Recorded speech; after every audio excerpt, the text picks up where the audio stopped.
إلى الحبيب تميل.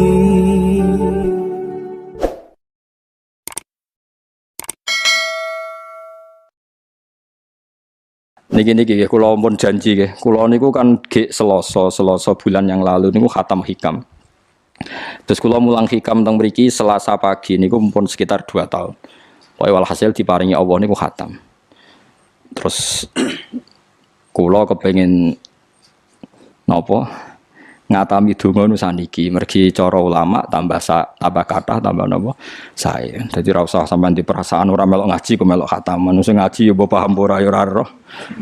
Sing ora ngaji pokoke ora roh padha ora roe sing penting ditampa napa pangeran ngoten mawon.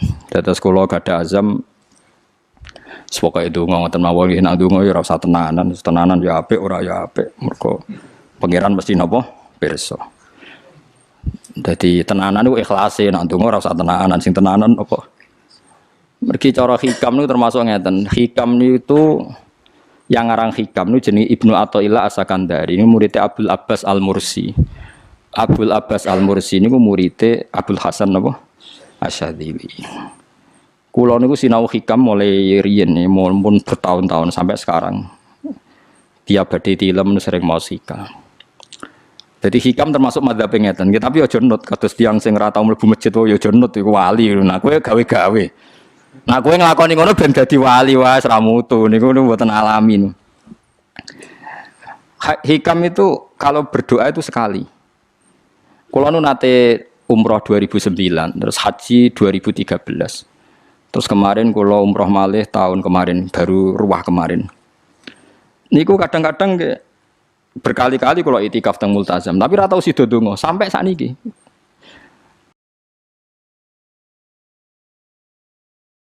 Mergo donga mbok pisan tok, anggere donga neh. Lho pangeran ijek eling kok tak elingno. Mergo hikam termasuk mengingatkan gitu. Kamu kalau doa itu jangan ulang. Karena yunabbahu iku man yajuzu alil ikhfal, yang boleh diingatkan hanya orang yang mungkin lupa. Allah ora bakal lali kok mbok elingno. Dadi kula anggere ning ngarepe multazam pe donga. Lho dong aku wingi pangeran cek eling. Ya wis ra sida dong. Mu anggere dongone, tapi ndak gawe-gawe lho, saya asli, maksudnya asli.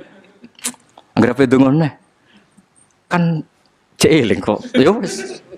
Sampai kula nu teng raudhah niku akhirnya mau maca selawat, maca Quran. Anggere donga seeling to Gusti ngono terus. Dadi yo pancen unik, wong wali ku unik. Aja gawe-gawe lho, tapi aja nut kula. Cuma pancen hikam ada ngoten. Wa inna mayunabba wa amne din elingno sapa man wong ya juzu kang oleh ali ngatasi man apa alih falali. Sing oleh mbok elingno zat sing kemungkinan lali ora tau lali kok amen mbok elingno. Wingi mbok omongi, saiki mbok omongi. Lho cara kowe diutang ditagih terus iso eling. Dadi hikam madhabe unik. Ya tapi udahnya wali ya tetap napa? Wali wis keliru tetap wali. Nah, ben arah wali ku bener wae tetep ra wali wis ra bakat. Tapi aja gawe-gawe lho, syaratnya napa? Syaratnya aja napa? Gawe-gawe. Iki kula iki sering diprotes wit. Gus ora tau ora jenengan donga. Jare sapa ora donga? Wingi sedonga. Kok ora donga nah? Jeling. Kadang kula yang ngerasa dosa tapi piye kadang teng ati ngoten ya akhire ya ora roh. Pokoke aku anggere pengen donga ya donga, ben ora ya ora. Pas donga ya anut wali, pas ora ya anut wali. Kadang bener. Dadi pas donga ya bener, pas ora ya bener. Tapi itu memang sebagian madzhab beliau. Jadi ini nanti saya bacakan hikam dua kata mutiara terus donga, semuanya donga sampean donga, semuanya donga. Piye-piye kita gadah sanad madhab yang diakui termasuk Thariqah Mu'tabarah selain Naqsyabandiyah, Qadiriyah, napa Sadiliyah. Lah Sadiliyah itu nggih hikam niku mergo hikam sing aran Abdul Abbas Al-Mursi murid Abil Hasan napa Asy-Syadzili. Sehingga orang tahu madhab Sadiliyah ya lewat kitab napa hikam. Makanya kitab-kitab apa saja generasi setelah beliau itu enggak bisa lepas dari kitab napa hikam. Sampai darani hikam atau iya. Madhabe napa atau iya. Mergo atau iya iku maknane sing arangu napa Ibnu Athaillah disebut hikam atau iya. Itu beliau sebetulnya ya ada orang alim yang butuh mikir jelimet nggih mboten. Ya wong waras wonten mawon. Misalnya orang waras begini, pancen wong waras itu beda mek waras pancen. Misalnya gini. Saya ngambil uangnya Mustafa tanpa pamit boleh ndak? Tidak boleh kan. Terus beliau membuat makalah gini, kalau aja hafal. Mana aka antat da'iya mimma lil makhlukin. Allah itu mencegah kamu, melarang kamu mengklaim barang yang tidak milik kamu. Padahal sama-sama miliknya makhluk. Misalnya Mustafa punya mobil, aku milik saya boleh enggak? Boleh enggak sama siapa saya? Enggak boleh kan? Mustafa punya rumah, aku milik saya boleh enggak? Enggak boleh. Kalau mengaku miliknya orang sama-sama makhluk saja enggak boleh, apalagi kamu ngaku-ngaku hal yang milik Allah. Misalnya sifat menentukan nasib itu milik siapa? Allah. Menentukan su'ul khotimah atau husnul khotimah itu milik siapa? Kamu tidak boleh. Misalnya gedeng orang, wong ngono iku mesti su'ul khotimah. Lho sing nentukan itu milik Allah. Wong ngaku barange wong ora oleh apa meneh ngaku sing hake Allah Subhanahu wa taala. Jadi sebetulnya nak ngendikan ya normal saja. Artinya ijtihad itu kan normal, tidak perlu orang pinter banget. Tapi sing roh itu wong waras ngono asli. Setelah dijelaskan kan masuk akal. Kayak tadi. Ndonga kok terus koyo sing mbok omongi wingi lali, urung lali kok sebelengno meneh. Kan masuk akal.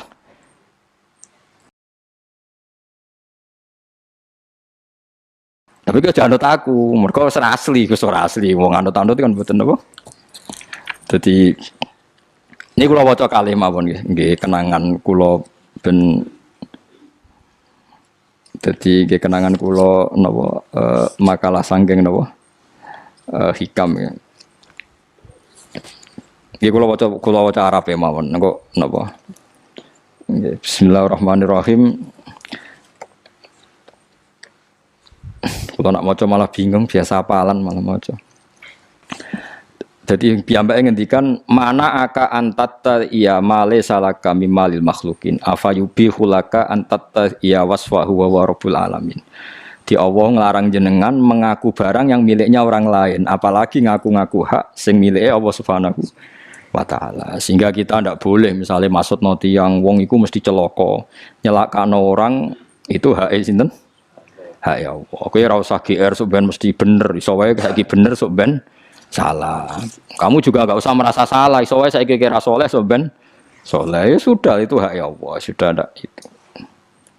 Terus ngendikane beliau ini Ilahi kullama akhrosoni lu'mi antokoni karomuka. Gusti ketika saya didiamkan oleh kesalahan-kesalahan saya, antokoni karomuka, maka saya digerakkan oleh sifat lomane jenengan. Itu perasaannya hikam. Misalnya sampean ngerasa dosamu akeh terus rawani donga, ngerasa salahmu akeh terus ngerasa ora ahli swarga. Niku jare hikam, Gusti kula nak eling salah kula kok ora pantes mlebu swarga. Tapi nak eling lomane jenengan nggih pantes mawon. Lha iku dindot wong ngono niku wis dindot. Dina eling dosamu sampean akeh kan gak pantes mlebu swarga. Tapi nak eling jembare rahmate Allah nggih pantes mawon. Ilahi kullama akhrasani lumi antokoni karomuka. Wa kullama ayasatni ausofi atma'atni minnatuka. Ketika saya putus asa karena sifat-sifat saya yang buruk, maka saya akan digerakkan lagi punya harapan karena saking melimpahnya nikmate jenengan to peparinge jenengan. Terus beliau di sarah-sarah dicontohkan. Saat Umar masih kafir itu pernah gak minta jadi muslim kan enggak, tapi ketika Allah menghendaki dia jadi muslim maka jadilah Umar seorang yang muslim. Jadi orang tanpa keinginan pun kalau Allah menghendaki baik ditarik yang menjadi baik.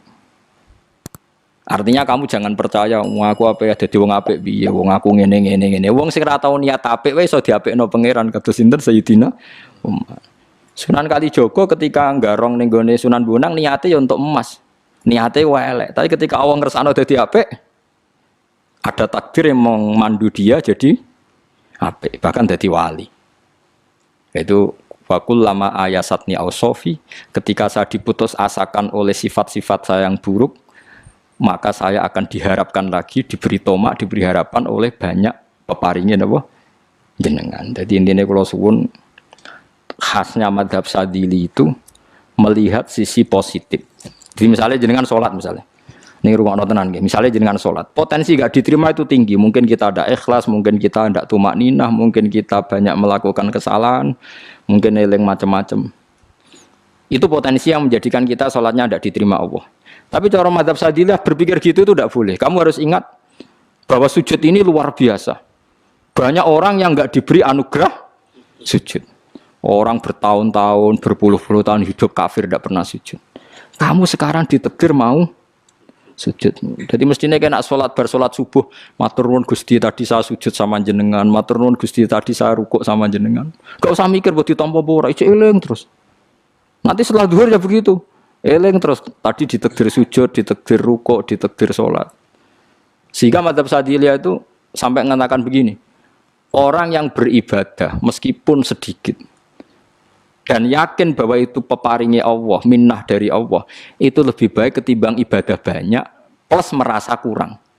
Di misalnya Mustafa sholat, bersolat duhur gak marem, mungkin duhurku salah terus berbadiah kok sholat meneh. Sing kula sholat duhur tok ora usah. Saking syukur kula, niku duhur kula makome. Ya nganti saiki duhur kula perkarane ngene iku dene kelakuane cek ngene iku dene. Karena ketika diberi pangeran ora marem. Kurangnya, tapi kurangnya niat elek. Kayak pangeran polisi, ngurang pangeran ra nampa kurang ini kurang. Pangeran ora diwatak ngoten. Enggak terlalu prosedur wong wis sujud niate apik yo apik.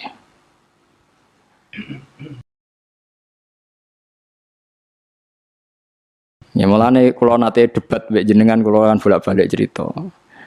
Sampai nak sujud itu untuk menjadi sah itu kan bathuk, tangan loro, dengkul loro, delamaan loro, sehingga harus sujud pada 7 anggota. Jadi menurut madzhab yang asoh kalau sujud itu harus 7 anggota. Tapi ada ulama yang mengatakan cukup bathuk tok ambek sikil. Angger wis ngene jenenge sujud. Alasannya ulama iki masuk akal. Saiki nak diwalik. Ana Zaid yang muslim. Bathuke ditemplekno bumi niat sujud ning berhala. Hukumnya kafir ta ora? Enggak jawab ya, kafir kan? Iku syaratnya anggota pitu apa asal bathuke nemplek? Mulane jari ulama sing kaul sani. Lah iya nggo murtad ora usah syarat kok nggo bener. Syarat. Lah iya sing digo murtad ora usah syarat kok sing sujud nggo pangeran. Syarat. Nggo syarat. Nah ngono ora usah syarat anggere ngono ya jenenge sujud. Buktine wis sah nggo dadekno murtad. Yo. Dadi ulama yo macam-macam. Mene kok jangan aku ilmune sakit. Artinya sampean ra kudu anut mazhabku. Maksudnya mergo kula lah ya sadar sebagian mazhab saya itu masalah bagi Anda. Tapi saya ikut Anda lebih masalah kan. Ngopo kok ora roh? Maksudnya kan gak jelas. Acuannya hukum ndak jelas. Ya karena tadi kamu sekolah di Australia, di Amerika, wong kok kancanan wong kafir. Tapi barokahnya anak-anak yang sekolah di sana, yang kerja di sana, akhirnya di Amerika ada masjid. Di Australia itu barokahnya mahasiswa, pekerja, orang kedonyan macam. Sekarang orang kedonyan di Taiwan, di Korea bikin komunitas masjid. Ya, akhirnya di bumi Allah di sana ada yang sujud. Ya itu nyata. Meskipun teori Anda juga nyata, sebagian mungkin katut widoan yang kono katut macam-macam. Sama-samanya ya sudah kita berpendapat ya seperti itu. Wallahu a'lam yes, ya mungkin naik HP, mungkin naik ora. Wallahu a'lam supaya donga supaya HP. Tapi kan kita tidak satu arah karena ngendikan ya seperti gejolokannya Allah dengan Nabi Ibrahim itu kan kelihatan. Malaikat Israel berjabut Nabi Ibrahim. Nabi Ibrahim gak terima, gak iso Israel. Aku kekasih pangeran. Mosok dipateni. Hal ra'aital khalil yumitu khalilah. Ono kekasih mateni kekasih, mesti keliru perintahmu Israel. Semune ngono Nabi Ibrahim, kowe tetep dipateni. Cara Israel wis menarik. Akhirnya balik teng pangeran Gusti, amartani ila abdin la yuridul mauta wa yaqulu hal ra'aital khalil yumitu khalilah. Ya Allah, Engkau memerintahkan saya pada hamba yang enggak ingin mati. Dia bilang, masa ada kekasih membunuh kekasihnya. Cara Israel masuk akal, bisa mikir juga Israel. Cara dia masuk akal. Jawab Allah ini. Qullahu jadi katakan pada Ibrahim, hal ra'aital khalil yakrahu ayyal khalilah. Ibrahim kandhani, ana tah kekasih tapi ra siap ketemu sing dikasih. Artinya kalau tidak berani mati berarti ra siap ketemu. Jadi bilang ke Ibrahim, apakah ada kekasih yang enggak siap ketemu kekasihnya? Dia malah Israel marah dengan Ibrahim. Kata Allah, nggak ada kekasih yang benci ketemu kekasihnya. Oh yes, mati saya kira. Nah, itu logika yang terbangun. Makanya dengan perbandingan logika itu akan kelihatan. Pertama, koyok-koyok logika Ibrahim itu masuk akal. Tapi ketika Allah ngendikan, oh no tah kekasih rasiap ketemu kasihnya. Nah kitab Mahalli itu kitab yang menjelaskan sekian teori fikih yang tidak mansus ya, saya ulang lagi, yang nggak ada nasnya. Kemudian diulang-ulang oleh cara berpikir tadi. Nah, akhirnya jadi kitab khilafah ya, kitab ikhtilafat dalam Syafi'i yang paling dianut ulama seluruh dunia. Jika terus Habib Zain Samangke semua ulama itu rujukannya kitab Mahalli. Ya karena tadi yang nggak ada nas ya, saya ulang lagi, yang nggak ada apa? Nas itu ada sekian pilihan kaul. Ya sama-sama masuk akal tadi. Meskipun dalam tradisi tertentu kita tidak mungkin mempraktekkan. Ke wanita kok jenazah kok guri. Nak komen taqabbala wa minna minkum taqabbala wa. Ya Karim pasti dia kok kiai sableng. Jenazah iki kok apa? Guri. Tapi saya sekarang mulai curiga dengan di Arab Saudi karena tetap ada sholat gaib tapi mayatnya sudah enggak di depannya sudah. Kalau menangi rian tentang buku-buku mayat itu tapi itu mungkin karena teknis ya, karena yang mati terlalu banyak dan sering. Musim haji tok umpiro wae keselen dak kok